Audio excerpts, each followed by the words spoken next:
말로 대적하며 또 지극히 높으신 이의 성도를 괴롭게 할 것이며 그가 또 때와 법을 고치고자 할 것이며 성도들을 그의 손에 붙임받아 한 때와 두 때와 반 때를 지내리라.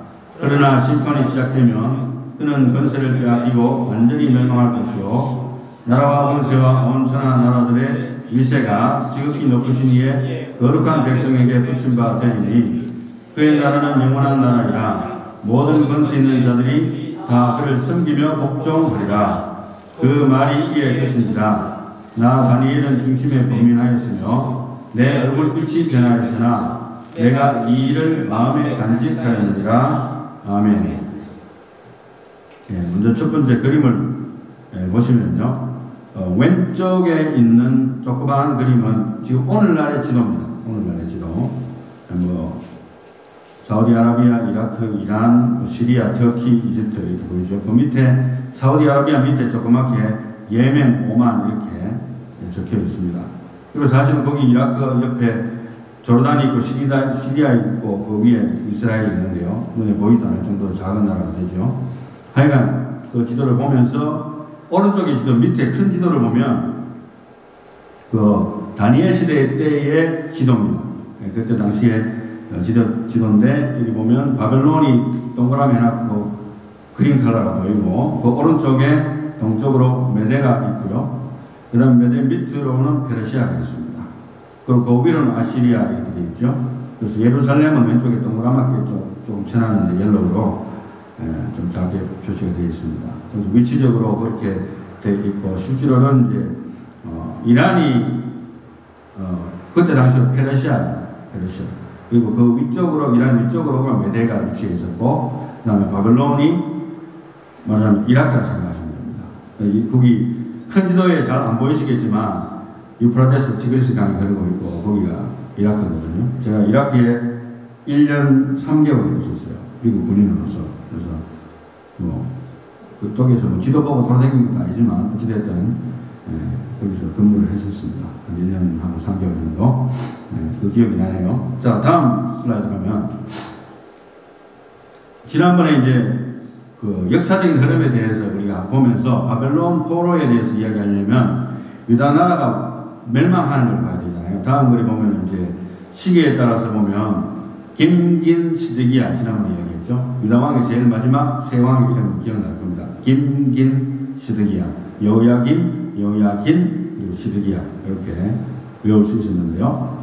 그래서 이제 여호야김 때 1차로 다니엘이 포로로 잡혀가고 그 다음에 이제 2차 포로가 588년 그래서 유다 멸망이 BC 588입니다. 588 이렇게 여기 좀 쉽게 되어 있는데 유다 멸망이 588이고 3차가 583 물론 역사적으로 다른 견해가 물론 살짝 몇 년도 차이가 있긴 합니다만 제가 이것을 하고 있는 내용은 588이고 그 다음에 이제 바벨론이 결국에는 유다를 완전히 멸망시켰다는 근거가 나오고 있고요. 그 다음에 이제 쭉 다음 슬라이드 한번 보겠습니다. 좀 복잡하지만 제가 간단하게 이야기한다면 결국에는 바벨론 왕 느부갓네살이 완전히 이제 유다를 멸망시키고 장악을 하게 됐고 그 다음에 여기 오른쪽에 메대라는 나라가 있잖아요. 메대가 있는데 메대와 그 바벨론은 친구 사이라고 보시면 됩니다. 친척 사이라고 보시면 되고 그 다음에 거기에 메대의 다리오 왕이 나오고요. 그 다음에 이제 그 위에 느부갓네살 밑에 벨사살이 나오잖아요. 우리가 지금 현재 다니엘서 2장 하다가 7장으로 건너뛰어 버렸는데 그 중에 많은 스토리들이 나옵니다. 제가 그걸 다 생략하고 예언 집중적으로만 공부하기 위해서 이제 좀 건너뛰었는데요. 사실은 벨사살 왕은 성전 기구들 다 가져와가지고 술 마시고 술 파티 열다가 죽임을 당한 왕입니다. 유명한 이야기가 나오고 그건 또 다 생략하고요. 그 다음에 이제 다리오 고레스가 결국에는 뭐를 일으킨가 하면은 그 다음 나라 페르시아를 일으킵니다. 그래서 계속해서 새로운 나라들이 일어나게 되는데 이 모든 스토리들을 이제 다니엘서를 보면서 알고 이 다리오라는 말이 나왔을 때는 특별히 사람 이름이 아닙니다. 여기 보면은 메대에도 다리오가 있죠. 밑에 내려가면 페르시아에도 다리오 1세라고 나오거든요. 그래서 다리오라고 하는 것은 왕이라는 게 뜻이에요. 그래서 그 사람의 이름은 다 달라요. 그렇지만은 메대의 다리오와 페르시아의 다리오가 다르다는 거. 성경 읽다가 이렇게 앞뒤가 안 맞네 이렇게 생각할 수 있는 구절이 나오더라도 오해를 하시면 안 된다는 것을 말씀을 드리고 싶고요. 그 다음 넘어갑니다. 다음. 사실은 이제 바벨론 포로가 됐지만 사실 포로되고서 끝났으면 되는데 이것 포로된 것을 다시 되돌려주는 사건이 발생합니다. 그게 언제부터 발생하는가 하면 1차 귀환 조서라고 했는데요. 고레스 원년에 발생을 합니다.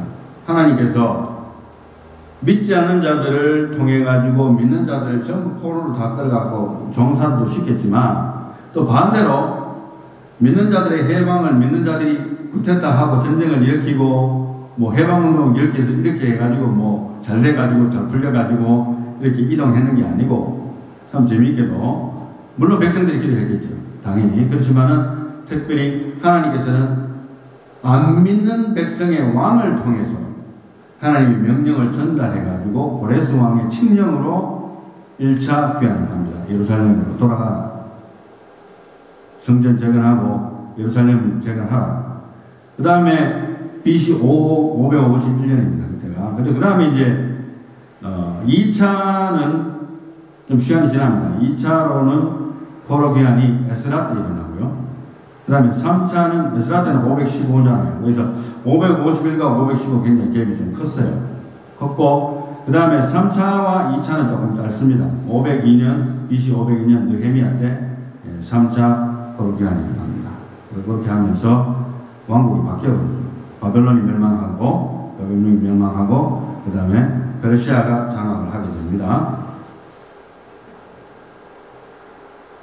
그 다음 지도를 보게 되면 이렇게 복잡하게 생각할 건 없고 한 군데만 보겠습니다. 이 지도 중에서 오른쪽에 위에 에스더 왕비의 위치는 어느 정도 되는가 시대적으로 보면 짚고 넘어간다면 메대의 다리오 때라고 생각이 되었습니다. 그래서 그렇게 시대적으로 된 인물이라는 걸 알면 좋겠고요. 다음 슬라이드 보면은 다시 이제 왼쪽으로 가봅시다. 왼쪽으로 하면은 미다가 멸망하고 588이죠. BC 588에 멸망하고 그 다음에 에스더 왕비가 있고 불임절이 나오고 그 다음에 고레스 조사라고 하는 고레스 칙령이 뭡니까?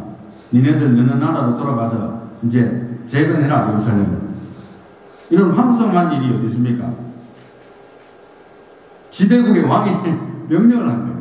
그래서 황송하게도 하나님께서 그렇게 시켜가지고 BC 551년에 고레스 조서가 내려집니다. 그렇게 해서 계속적으로 성전 재건의 작업이 시작됐다는 걸 알 수가 있겠습니다. 그 다음에 다음 슬라이드 넘어가 보면 하나 더 내려갑시다. 그러면은 조금 더 큰 그림이 나오는데요. 고레스 조서 1차 BC 551년이 됐고요. 그 이후에 사실은 예루살렘 성전을 건축하려고 노력을 했지만은 성전 건축을 방해하는 일들이 있었던 것을 역사적으로 성경이 기록을 해주고 있습니다. 그리고 그 이후에 성전 건축이 완공되기 직전쯤에 바벨론이 멸망하고 폐허가 되어지고 실질적으로 예루살렘 성전이 완성되는 시기가 BC 516입니다. 그래서 외우기 상당히 좋아요. 우리나라 박정희가 일으킨 군사혁명이 5.16이잖아요. 5.16 혁명이 나거든요.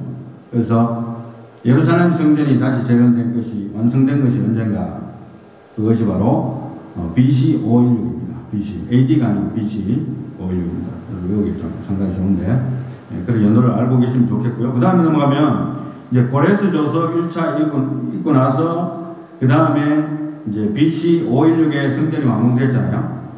그리고 나서 이제 예루살렘으로 귀환하는 거 1차 지났고 2차가 그 다음에 BC 515년 에스라에 의해서 주동에 의해서 일어나고 3차로는 느헤미야에서 일어나고 성전이 아니고 예루살렘이 완전히 재건되는 사건이 언제 일어나는가 하면은 BC 502년 느헤미야에 의해서 예루살렘이 재건됩니다. 이런 역사들이 깔려있다는 것을 여러분들이 아시고 다니엘서의 배경을 이해하시면 좋겠고요. 그 다음에 다음 슬라이드를 보게 되면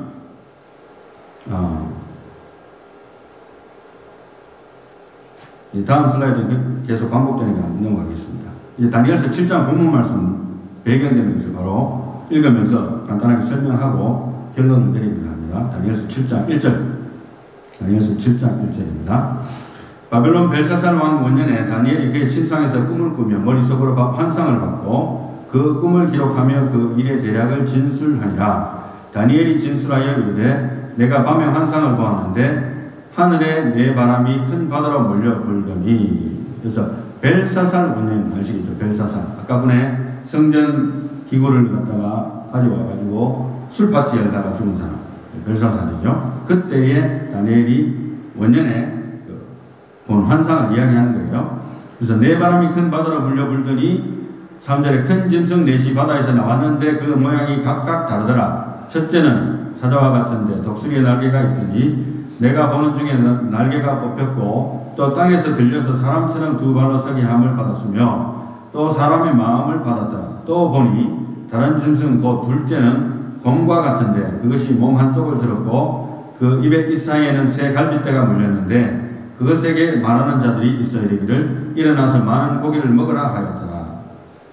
그 후에 내가 또 본즉 다른 짐승 곧 표범과 같은 것이 있는데 그 등에는 새의 날개 넷이 있고 그 짐승에게 또 머리 넷이 있으며 권세를 받았더라. 내가 밤 환상 가운데 그 다음에 본 넷째 짐승은 무섭고 놀라우며 또 매우 강하며 또 쇠록된 큰 이가 있어서 먹어 부서뜨리고 그 나머지를 발로 밟았으며 이 짐승은 전에 모든 짐승과 다르고 또 10뿔이 있더라.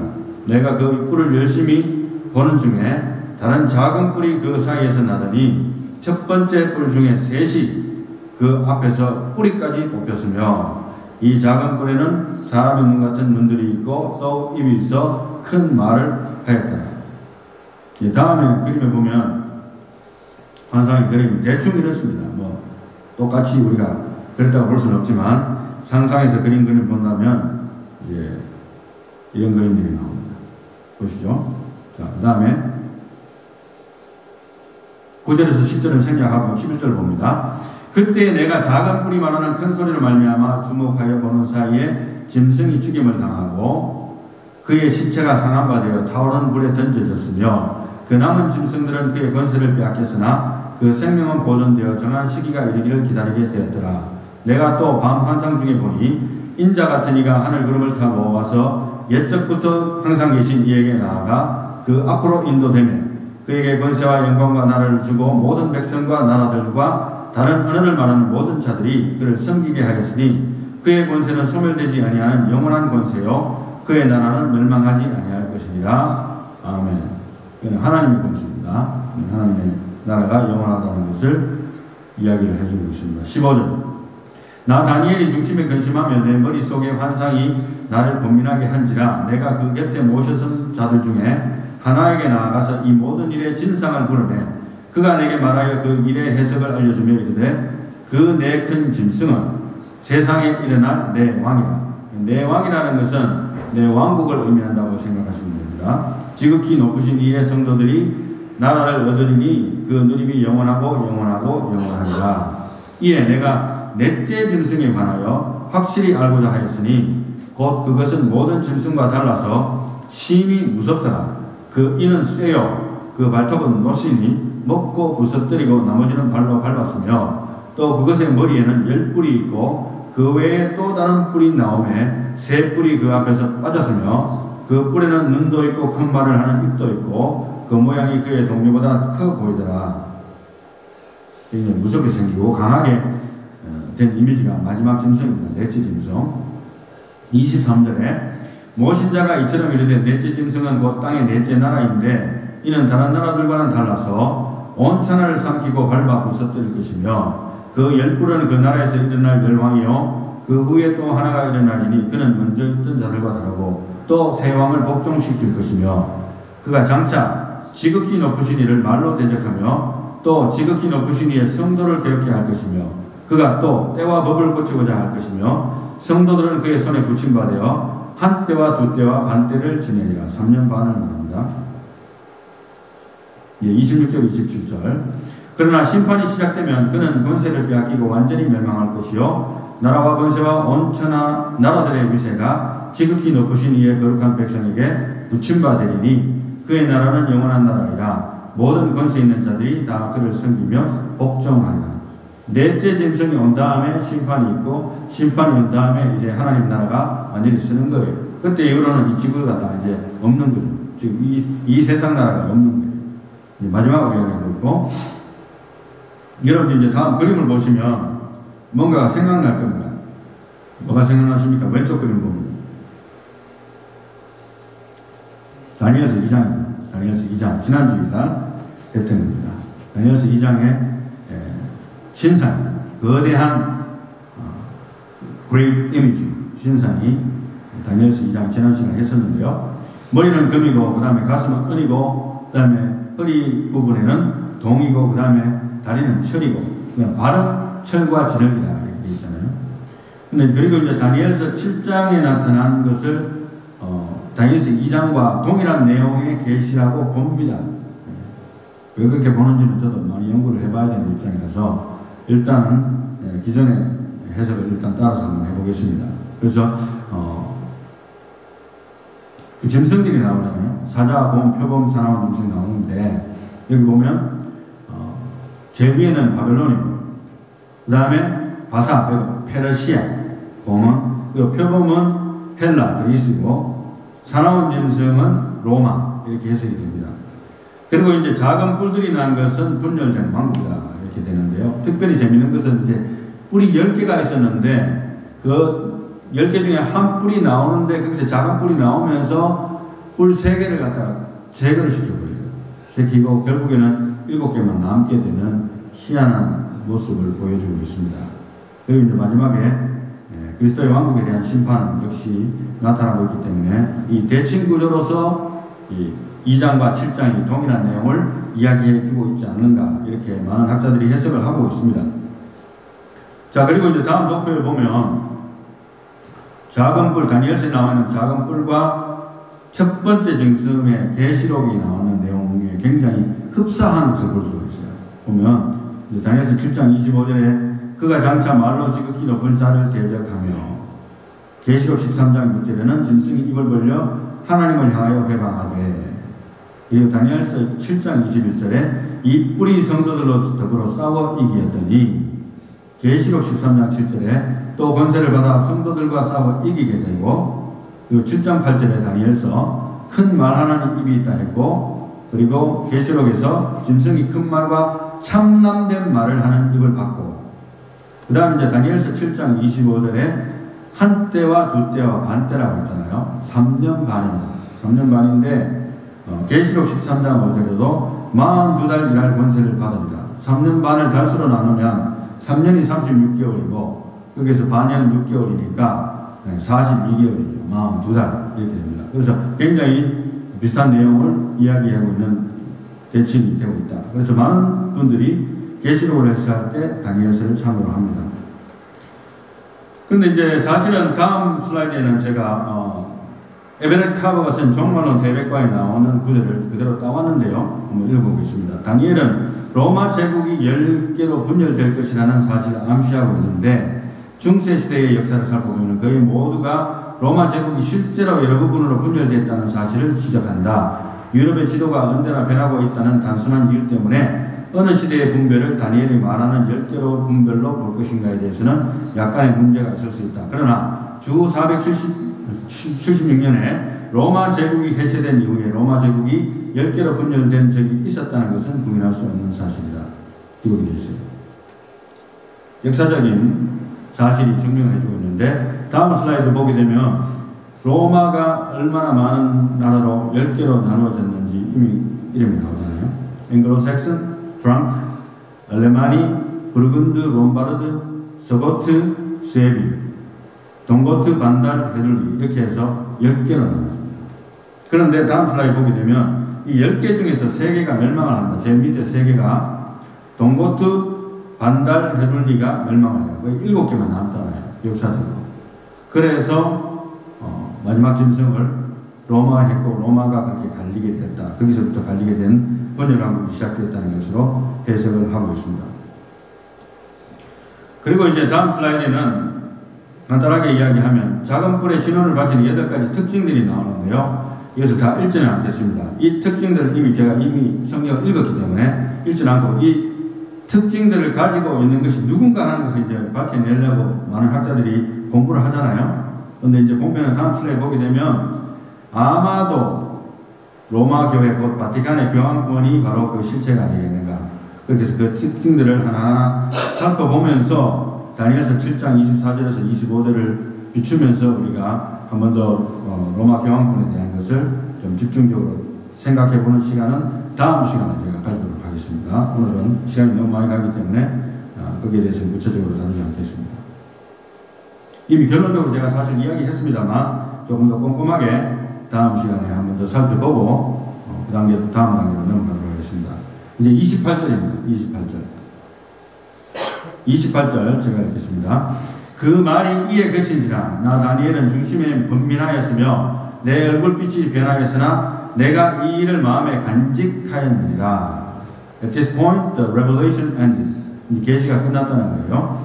As for me, Daniel, 나 다니엘로서는 my thoughts were greatly alarming me. 내가 굉장히 얼람이 됐고 my face grew pale. 내가 창백하게 됐고 but I kept the matter to myself. 내 자신이 이것을 마음 깊이 간직했다. 이렇게 이야기를 하고 있습니다. 오늘 말씀의 결론을 이렇게 내리고 싶습니다. 결론은 keep the matter to yourselves. 이 모든 하나님의 말씀을 받은 이 모든 묵시에 대한 것들에 대해서는 우리가 내 마음에 깊이 간직해야 된다. 이것을 오늘 결론 드리고 싶은데요. 우리가 예언을 공부하는 목적이 중요한 것 같아요. 항상 제가 두 번, 세 번 강조하는데 계시록과 다니엘을 우리가 공부하는 목적이 경계와 경각심 그리고 현재와 미래에 대한 영적 각성과 준비를 위한 도구가 되지 않는다면 사실은 아무 소용이 없어요. 우리가 많이 안다고 하지만 솔직한 말로 이야기해가지고 주님이 오시는 날이 누군지 아무도 모른다고 성경이 이야기를 했고 그 다음에 지금 현재 저 그리스도가 정확하게 누구라고 쪽 집어서 말할 수 있는 사람이 아무도 나는 없다고 보거든요. 지금 현재로는 우리가 다 추측할 뿐이에요. 그러나 얼만큼 근사치가 가면서 우리가 영적으로 깨어 있어서 그 적 그리스도에게 넘어가지 않을까 그러한 각도에서 준비하는 것입니다. 그 다음에 요한계시록과 다니엘 그리고 다른 성경의 수많은 예언들을 푸는 열쇠가 뭔가 묻는다면 역시 기도와 말씀밖에 없는데 목사님 성경 보고 있는데 당연히 봐야 되겠죠 이렇게 이야기하지 뭐지만 성경의 특징 중에 가장 중요한 특징이 뭐냐면 독자적인 신임성이라는 말이 있습니다. 이것을 제가 여러 번 강조한 바 있는데 뭐냐면은 성경 자체가 이게 하나님 말씀일 수밖에 없다는 굉장히 통일성을 갖고 있습니다. 여기서 통일성도 제가 붙여놨는데요. 그러니까 하나님 말씀이 아니라면 앞뒤가 안 맞게 되어 있어요. 그 많은 수많은 세월 동안 수많은 사람들이 적으면서 앞뒤가 안 맞는 게 하나도 나와야 되는데 그것이 안 나오게 했다는 거예요. 그래서 독자적인 신임성이 있다 이렇게 표현합니다. 그리고 이제 여러분들 우리가 신학교에 가면 여러분들 신학교 갔다 오신 분 아시겠지만 이런 말이 있어요. 신학은 신앙의 신여다 이런 말이 있어요. 그래서 신학 공부 많이 열심히 해서 뭐 4년 7년 공부해서 열심히 해가지고 공부해보니까 이거 하나님 안 믿어야 되겠네 별거 아니네 이렇게 하고 돌아선다면 오히려 그 사람은 불행한 사람이잖아요. 그런데 오히려 신학을 공부하는 가운데 신앙이 올라간다면 더 좋은 결과가 되겠습니다. 결국에는 학문은 신학이라는 학문이잖아요. 학문인데 그것이 우리의 신앙에 도움이 되는 신의 역할을 한다면 그것이 바람직하지 않겠는가 그런 뜻입니다. 그래서 얼마 전에 제가 몰입에 대한 책을 소개하면서 그분의 철학에 대해서 이야기한 적이 있는데 그분이 하는 이야기 중에 하나가 뭐냐면 수학 문제를 풀기 전에 그죠? 수학 문제가 하나 나왔는데 그 문제를 풀기 전에 풀려고 하다가 또 노력하다가 안 풀리면 참고서적을 보고 답지를 보고 설명서를 보는 거예요. 일반적으로. 그래서 설명서를 보니까 이렇게 되는구나. 이렇게 해서 문제를 풀어낸 사람과 그렇지 않고 수학 문제가 나왔는데 참고서를 보지 않고 답안지를 보지 않고 계속해서 고민하는 거예요. 풀릴 때까지. 1시간이 가고 2시간이 가도. 그렇게 하는 가운데 만약에 그 문제가 풀리는 거예요. 참고서도 보지 않고 그 답안지도 보지 않고 자기 나름대로 풀었는데 답이 맞은 거예요. 그 차이는 엄청나다는 겁니다. 그럼 역시 마찬가지로 그분 이야기한 건 아니지만 저는 이제 영어 공부를 하는 가운데 영어가 어렵고도 쉬운 거라는 것을 알게 된 하나의 키포인트는 뭐냐 하면은 영어 독해, 여러분 영어 독해 한국에서 웬만한 한국에서 고등교육 받아도 영어 독해 잘 못해요. 그리고 말하라 하면 또 못해요. 왜냐하면 일상적인 사용 안 하니까. 네, 그렇잖아요. 그런데 영어 독해를 해석하기 전에 물론 우리가 단어 나오면 사진을 찾아요. 사진 찾아갖고 이렇구나. 뭐 성경 우리가 인터넷 보듯이 그렇게 할 수도 있겠지만은 이걸 해석하려고 노력하다가 해석하려고 나름대로 이해가 안 되면 또 생각해보고 왜 이렇게 안 되지? 자기가 갖고 있는 문법 지식을 다 총동원 하고 하다가 나름대로 해석을 한 거예요. 그리고 나서 그것이 100% 아니면 90% 아니면 95% 맞아떨어지는 해석이라고 선생님이 칭찬했을 때 그 쾌감은 굉장한 것이고 그렇게 공부한 사람은 평생 잊지 못하는 그 완성품을 공부한 겁니다. 사전 찾기 전에 그리고 답안지 찾기 전에 그리고 해석이 우리나라 말로 해석하면 사람마다 조금씩 차이가 날 수 있거든요. 예. 그렇지만 자기만의 언어로 해석을 해낸 거예요. 제가 뭐를 이야기하고 싶은가 하면 요한계시록과 다니엘 우리가 저도 뭐 많은 참고를 합니다. 다른 분들이 해서 결국에는 전혀 뭐 아무것도 없는 상태에서 여러분들한테 줄 수도 없잖아요. 그렇지만은 참고를 하는데 한 가지 제가 달라진 게 있다면 먼저 성경을 보자는 거예요. 참고서들 뒤지기 전에 먼저 성경을 읽고 고민을 해보는 거예요. 이게 무슨 뜻이지? 기도를 해보는 거예요. 왜 이렇게 썼을까? 다니엘의 입장도 한번 해보는 거예요. 그리고 안 되면 몇 번을 읽어보는 거예요. 영어 성경을 보는 거예요. 영어를 할 줄 안다면. 그런 가운데 연구를 하는 가운데 기도하는 가운데 마지막 last resort로 참고서를 뒤진다는 거예요. 그래서 아마도 저도 그렇게 앞으로 계속해서 그런 태도로서 성경 공부를 해나가야 되지 않겠는가. 왜냐하면은 사실은 학자들마다 의견이 다르기 때문에 내가 어디에 쓸지를 결정하는 문제는 결국 내가 성경을 많이 봐야 돼요. 여러분도 마찬가지입니다. 목회자가 많고 여러분들이 가는 교회마다 또 다른 목회자가 저와 다른 의견을 내세울 수 있어요. 그렇지만은 여러분들 나름대로 또 내가 누구 편에 쓸 것인가? 그래도 이쪽이 더 맞는 것 같다. 내가 이렇게 믿어야 되겠다는 생각을 가지려면, 그죠? 내가 성경을 읽어야 됩니다. 그래서 지금 현재 여러분들한테 꼭 부탁하고 싶은 숙제는 다니엘서 마칠 때까지는 다니엘서 우리가 중간에 뭐 3, 4, 5, 6장은 제가 아예 건너뛰었거든요. 그래서 1장부터 마지막 장까지를, 그죠? 여러분들이 처음부터 끝까지를 일주일에 한 번 정도 읽는다 생각하시고 읽으면서 또 한 가지 더 보너스로 숙제를 낸다면 여러분들 읽는 가운데 만약에 의심나는 구절이 있으면 참고서는 안 찾더라도 적어도 영어를 하실 줄 알면 영어 구절로 한번 살짝 보세요. 맛이 다를 겁니다. 그렇게 하는 가운데 설교를 한번 들어보세요. 그렇게 하면서 다른 것과 비교해 볼 수 있고 이게 그렇게 해서 자기 지식이 되는 거예요. 그래서 항상 뭔가 완성품을 갖다가 입에 쏙 넣어주면은 뭐 좋겠죠. 그렇지만 그것이 진짜 내 것이 되려면 내가 성경을 읽어야 됩니다. 할렐루야. 꼭 부탁드리고 싶습니다. 숙제 아닌 숙제인데 뭐 제가 그렇다고 해서 숙제 체크하고 그런 사람도 아니고 여러분들을 위한 하나의 숙제입니다. 그래서 예언을 이해하고 교만한 것보다는 결론적으로 말하면 차라리 모른다고 하고 겸손한 것이 낫다. 여러분들이 그 다니엘서나 요한계시록 하면서 목회자가 모른다는 이야기하기 좀 답답하게 생각하고 왜 저런 말 하지 이렇게 생각할지 모르지만 저는 그렇게 생각해요. 많은 목회자들이나 신학교 교수님들이 자기도 정확하게 모르면서 아는 척 할 수 있다고 나는 그걸 생각하거든요. 특별히 예언에 대한 계시 부분은 누가 장담할 수 있겠어요. 그렇기 때문에 차라리 이거는 모르지만 여기까지는 성경적으로 볼 때 이렇다. 그래서 우리가 끝까지 그것을 공부해 나가야 되는 이유는 우리가 어디에 살고 있습니까 지금? 마지막 중에 마지막에 살고 있는 거예요. 그러니까 앞으로 저 그리스도가 어떤 식으로 유혹할지 하나님 말씀을 모르는데 대처 능력이 전혀 없는 거예요. So vulnerable. 아무것도 못하는 거예요. 신앙을 있고 예수 믿는다는 건 있지만 쉽게 흔들려버리고 휩쓸려버립니다. 그렇지 않기 위해서라도 성경을 읽으면서 기도하는 모습을 여러분들 스스로가 가져야 됩니다. 이게 하나의 큰 숙제가 아닌가. 앞으로 여러분들이 해야 될 숙제 중에 가장 큰 숙제가 아닌가 그렇게 생각을 합니다. 그러나 모른다는 핑계는 결국 또 죄악이 될 수밖에 없다고 지난번에 이야기했듯이 하나님 나 몰랐는데요. 마지막 때에 버틸 수 있다는 거. 꼭 부탁을 드립니다. 그래서 keep the matter to yourself. 우리가 성경을 공부하고 예언을 공부하는 목적은 결국에는 하나님께서 내한테 주신 진리를 내가 간직하고 나에게 유익이 되기 위해서. 결국에는 사실은 엄격한 의미에서 보면 저도 여러분들이 영혼이 잘 되기를 바라고 기도합니다. 하지만 엄격한 의미에서는 나의 영혼이 목사로서 이전에 하나님 앞에 섰을 때에 마지막 때에 됐을 때에 내가 하나님 앞에 흔들리지 않고 신앙을 잘 유지하기 위해서라도 내가 말씀을 더 가까이 하는 거예요. 결국에는 keep the matter to yourself. great matter. 하나님의 말씀을 여러분들의 마음에 꼭 간직하여서 믿음에 승리하는 저와 여러분들이 다 되시기를 예수님 이름으로 축원합니다. 기도하겠습니다.